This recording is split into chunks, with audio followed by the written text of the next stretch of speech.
Give you the craziest thing that happened past week.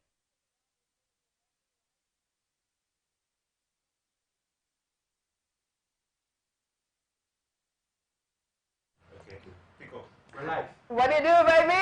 Welcome to the Weekend Rundown. My name is Joyce Chicks. And my name is Neki Moria. And this is the show where we tell you some of the craziest things that happened in this past week. If you're in Nigeria and you've not been living under a rock, you already know it was a crazy week. And the show is going to start in 5, 4, 3, 2, 1. Let go.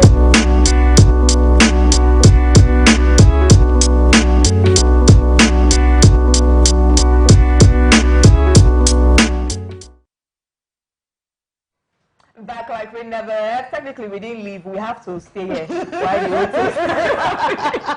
Alright, so what we do on this show is pretty easy. I and the amazing Neki Moyo give you the top 10 for the craziest stories that happened in the past week. But sometimes, because we are nice people, just generally we're nice, and we like you. So because of that, we try to give you a bonus story every now and then. The bonus story is going to be great news to some people and horror to some people. To others. And here it is. Big Brother Nigeria is back. Now the show kicked off on a Sunday and there was something. Anyways, Burna Boy wore some very interesting pants that got the internet talking. And we got to know that this season the show is going to be lasting for 100 days as opposed to 90 days. So whether you like it or not, or if you're interested, you are going to be bombarded with a lot of information in the next 100 days about 21 people that you may not even want to know about, but you don't have a choice because you use the internet. And one of the peculiarity of the show is that it's been held in Nigeria, not the usual South African that is being held. I saw it too. So let's hope Nepal do not take the light. I really enjoyed Big Brother this year because if they just evict you, they just call you Tasha. You have been evicted from the Big Brother house. Your Uber is outside. And it's amazing. Bigs up to all the brands that really supported, and I'm glad that they brought it home because it's going to help our economy and it's going to help people invest, in our country, basically. So go Big Brother. But all the guys are fine. I shall want to be worked here. I don't blame you. Alright, so we're going to jump right into the number 10 story. Now, this is not primarily a Nigerian story, but I believe it's a win for black people around the world. So Disney just announced that finally, for the first time, a live-action creation of The Little Mermaid is going to have the main character as a black woman. Hey God. Yay! Her name is Hailey Bailey. She is a protege of Beyonce and she has an elder sister. They sing together, Chloe and Hailey. They had an album called The Kids Are Alright recently. Amazing. And of course, they breathe the same air as Beyonce. So you know that is also something very important. But that is not why we are here. Now, a couple of racist white people in the United States and a couple of misguided black people are not happy about it. Now, their argument, Neki, I kid you not, their argument is that Ariel in the original book was white. And so, to keep traditions going, they should be a white Ariel continuously. They even went as far as making a Facebook page called Make Ariel White Again. Oh, God.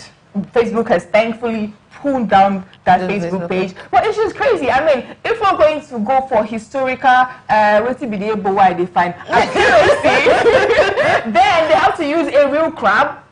Yes, because a real fish? Yes, a real red crab, because I think lobsters are red, no crabs. Yes. But anyways, a real red crab, the real fish, everything has to be accurate. And the real mermaid! Do you understand? The guy's not even the mermaid. Let's be serious. Let's fight for half-fish people. Anyways, keeping the win for black people around the world. Only in 2019, we're going to see Beyonce playing Nala in The Lion King. Amazing. And we had a black genie when Will Smith played in Aladdin. So big win. Big win, big win. And the Clap truth now, is, am I playing with you here? okay, big win, clap. But the truth is, the black community all over the world, they're pretty industrious and they're pulling in so much. And I can say the large chunk of entertainments, across the world, in Hollywood, in Nollywood, are actually blacks. Take away the blacks from entertainment, it's going to be rubbish. Because the truth is, it's the truth. I'm not being racist here. We have centuries of no black people in movies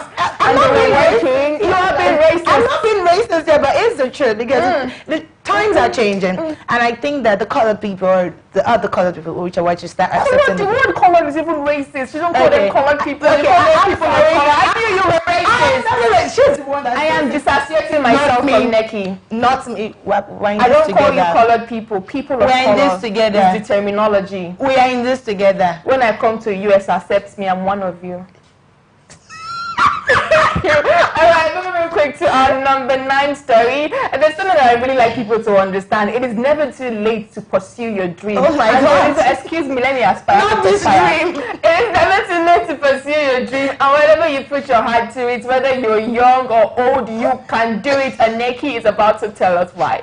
Okay, apparently in Ondo State here in Nigeria, a 90-year-old man was arrested by the Ondo State NDLA, that is Nigerian Drug Law Enforcement Agency, for selling cannabis. Now, according to NDLEA, they discovered that he's been ill and has lots of complication in his body, and so he will not be tried, but he was warned that he should not be caught selling cannabis no more. So they said, go and sin no more. But the truth is, someone cannot be industrious. That's what they're saying. He can't be selling cannabis. How many 90-year-olds they know that still work and have a business? But we have here that man is a dog. He's a dog doing things for the people. I'm not with you on this one. Fine. Why will a 90-year-old man be selling cannabis? He's a businessman. Don't trap on entrepreneurship.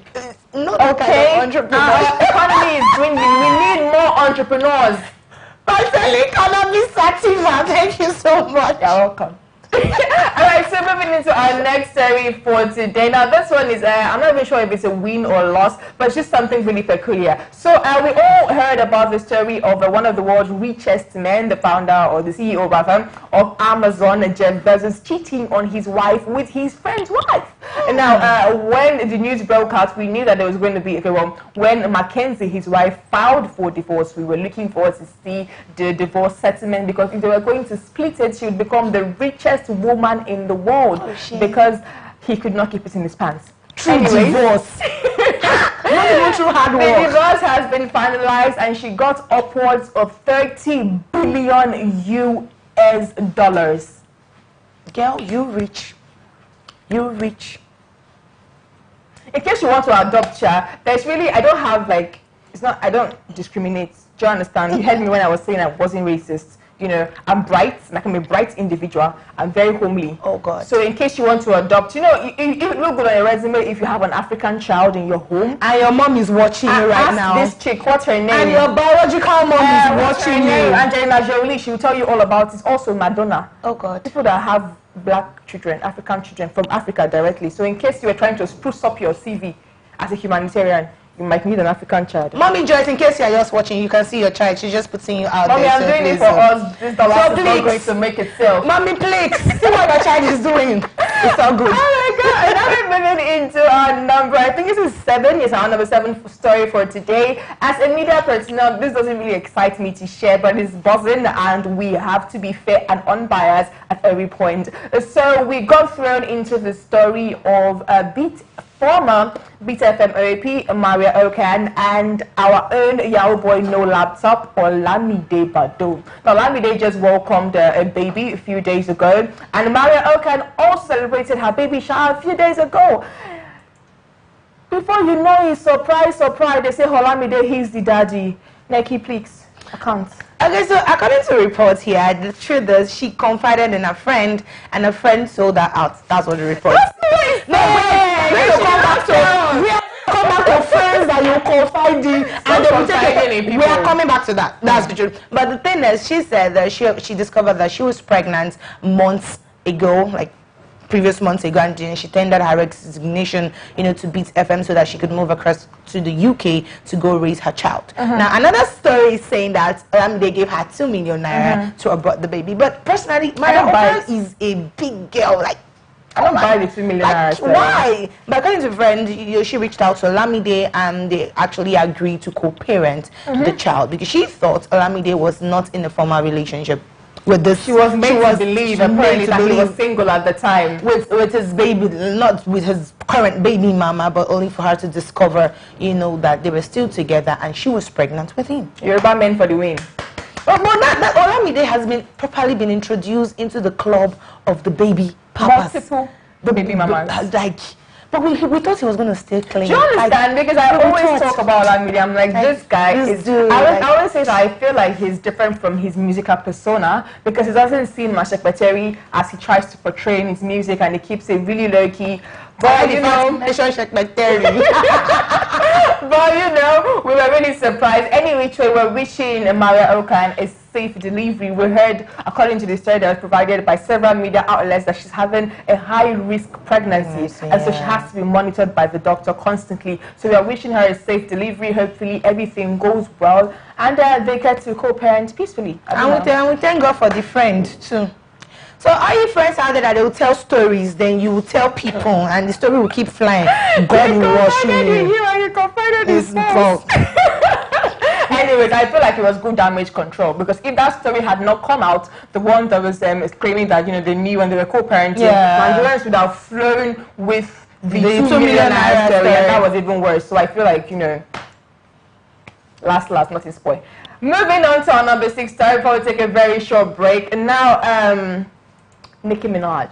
Nicki Minaj has always been in the news for one thing or the other, whether it's leaving her ex-boyfriend Safari, whether it's almost catching Cardi B's hands at a fashion show, or her ranting on Queen Radio on Apple Music. And this time around, she's in the news for being invited by the Crown Prince of Saudi Arabia to perform in a concert being sponsored by the Crown Prince of Saudi Arabia. Now, this concert is supposed to be drug-free and alcohol-free, so basically it's to be safe under the tenets of Islam, but a lot of Islam or Muslim faithfuls are not happy about it. They're saying that her lyrics are too vulgar, that they encourage premarital sex and exposing your body, things that the religion is strongly against, and especially the Nigerian Muslim population are extremely offended. Now, I'm thinking that this is where it's supposed to end. You know, Nigerians will be angry, should go and move on. Now, some human rights group in the United States are also saying that Nicki Minaj should not go to this concert.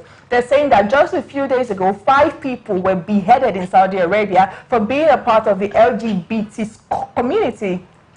And I beg your pardon, if she's supposed to be an ally of the LGBT and she attends a concert that is being sponsored by the Crown Prince of Saudi Arabia, that she is basically just saying that I don't care about LGBT people. Or she's contradicting her stand with the community. What do you think, though? I think that there's a whole lot of angles to this. First of all, from the religious angle, Saudi Arabia is in a different country. Nigeria is in a different country. Can Nigerians just have a way of not putting their mouth in every business around them? She says we should mind your business. Please. You understand? Thank you. Well, I feel like but from the human rights activist standpoint of view, they have a point. Because the truth is, Americans or the Western culture, they put a lot of value on the lives of their citizens. And so they have a way of looking out for people, especially their stars. And so going into that kind of atmosphere, it's going to be risky for her. But being that they are the one inviting her, yes, she's sick, but it might have a lot of twisting, especially being that she stands for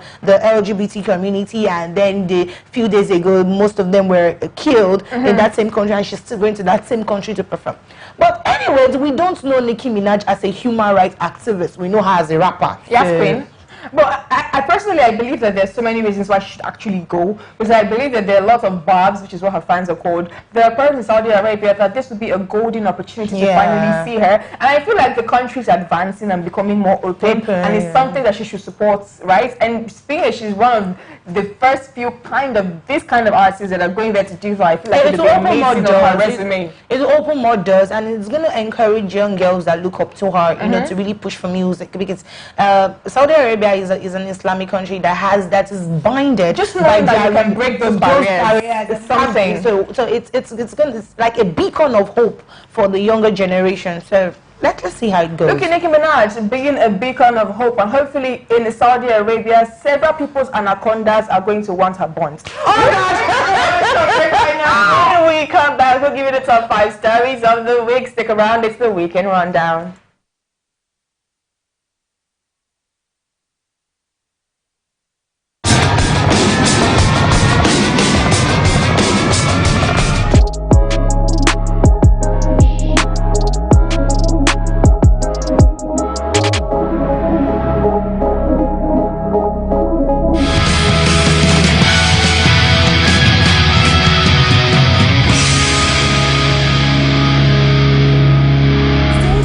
Subscribe to TSL Nigeria and get updates on the go all day, every day.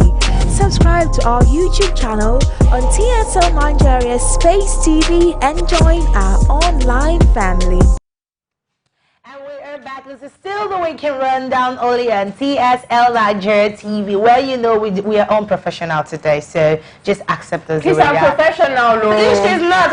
After you deny your mom, now you lose my job. after you deny your mom and you're advocating for adoption, I'm professional in look at it. Anywho, we're going to look at the bottom 5 stories that we had, and for our bonus story, we talked about Big Brother Nigeria and how it has kicked up, and it's currently the buzz all over the world, not just Nigeria. And number 10, we have Ariel, Nala, and Aladdin, seeing how the blacks are really infiltrating in the Walt Disney stories and becoming major characters. And also, we had a 90-year-old man arrested for selling cannabis.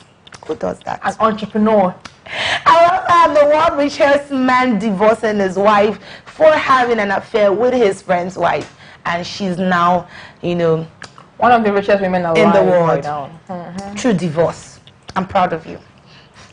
And also moving on, we have Maria Okad, you know, one of the finest. I respect her as a media personality in Beat FM, you know, being pregnant for Olamide. Alleged story, we've not really confirmed, but that is what is going on currently. And of course, Nicki Minaj, never leaving the stories ever. Either she's in the story for shading Cardi B, or she's talking about how she's the best rapper in the whole world. But this time going to Saudi Arabia to perform. Let's see how it goes. And for our number 5 story, it's in Nigeria, where we have the former minister of petroleum under the administration of Goodluck Ebele Jonathan being arrested. Her case has been in court for quite some time now, but currently what has been buzzing is that EFCC is demanding that she returns $40 million worth of jewelry, which is about 2,149 pieces, and alongside with a customized golden iPhone. Joyce, I just feel like she could have kept her iPhone.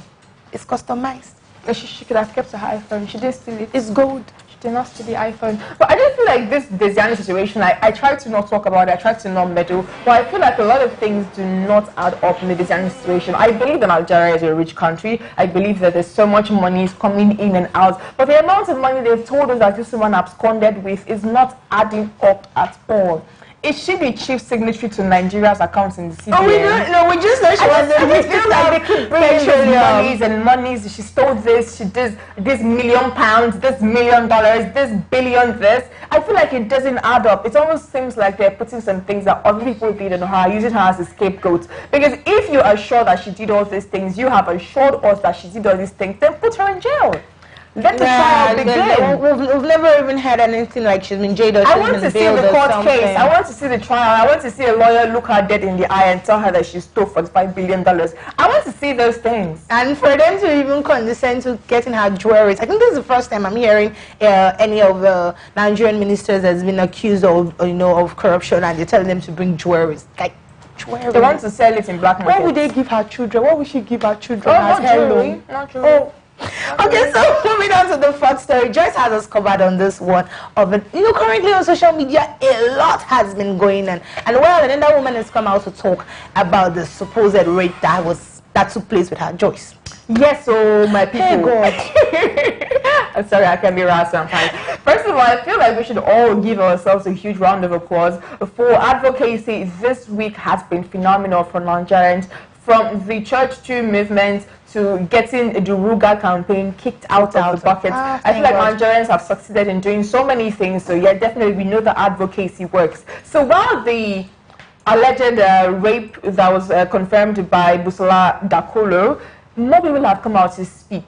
People like the great T.Y. Bello spoke about her own assault as a child that almost made her lose her life. Stella Damascus also came out and spoke up, accusing Fatoyibo as well on behalf of her friend. Now, a fresh woman has come out to give her own interview about the things that she allegedly went through in the hands of Bioni Fatoyibo. Now, after she gave her story, she said that she was approached to, you know, the normal be a part of the spiritual family, that she was put in charge of his children, claiming that in the church, it is a special honor for you to even come close to the children of Biodun Amodele, because you had to be a special, they call them the special doctors or the chosen daughters, the people that were allowed to come close to the children. And then she was asked to go and help them raise the kids in Obodoyibo. And of course she went, and apparently that was where the alleged rape happened. She also claims that when Busola came out to share her story, she was contacted by Biodun Fatoyibo to apologize for what happened between him and her. And even when she came to Nigeria, he requested a meeting and asked her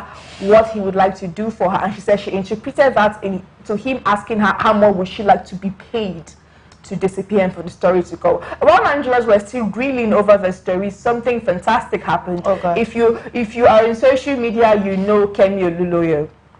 She says she's a journalist that was trained in the United States, and she constantly accuses Davido of having a child in Ghana. Anyways, so Kemi went on and broke the internet when she opened the identity of the woman. Now, in the interview, the woman's identity was covered, it was blurred out. And so she said that she wants Nigerians to know the truth, and she claimed that the woman was fired from Koza, and that is why she was angry and lashing out at Biodun. What are the odds? I think, first of all, Kemi Oluloyo, she has a very a track record of, you know, messing up lots of stories, like a whole lot of stories. First of all, she came up that Whiskey had a child in Ibadan, and if Whiskey doesn't recognize the child, she was going to, you know, throw out his dirtiness. Today, we didn't see anything. She don't anything now. The other time she came out and said, you know, Chema was having something to do with one of the BMW artists, and now she's, you know, I feel personally that doing that and revealing that lady's identity is defamation of character. She can be sued for that, because the lady had her reasons why she did not want her face to be. Her job could be on the line. Her family could be exposed. She could literally be on the street. Yeah, she could literally be on the street, and people will say, "Oh, I mean, that every day internet, everywhere we see her picture." It's just crazy. So I think if you're a media personality, you don't help the situation by revealing certain things. Let people be. Do you know what is crazy? It just goes to show how a lot of people are uneducated and illiterate and unwilling to learn, because they kept saying that you can accuse a person and hide behind a camera. No, the bulk of the women that accused R. Kelly were anonymous. The bulk of the women that accused Usher were anonymous. Even the woman that was found guilty of lying about her rape to Neymar was also anonymous. If you choose to not reveal your identity, it is illegal for you to be forced to do so. Either way, that's crazy. I don't want to think about it anymore. Now I'm going to move to the next story, which is our number 3 story for this week. And this is still bordering on this issue of rape and Koza. Last week when Busola broke her story, the bulk of people in Nigeria said, if you feel slighted, go to court. Go and arrest him. This. Well, hallelujah, praise the Lord. She has actually officially filed an assault complaint against Biodun Fatoyibo. Now, when the church Koza released a statement, initially they said that they were going to pursue criminal proceedings. So I believe all is in order. Let's see each other in court. Since it's already a legal suit, so let's see where it goes. At least they've said from somewhere, so let's see where it goes. And we're all involved now, so we all have to know what's going on.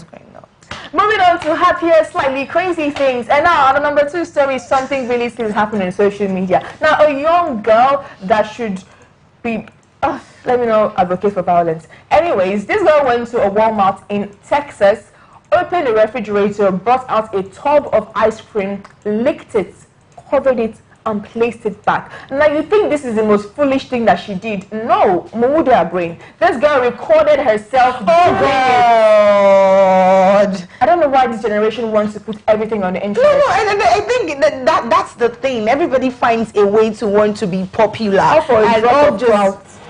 For a drop of clout. Anyways, the girl has been recognized, and she's supposed to face between 2 and 20 years behind bars. Can you imagine spending 20 years behind bars because you don't have sense?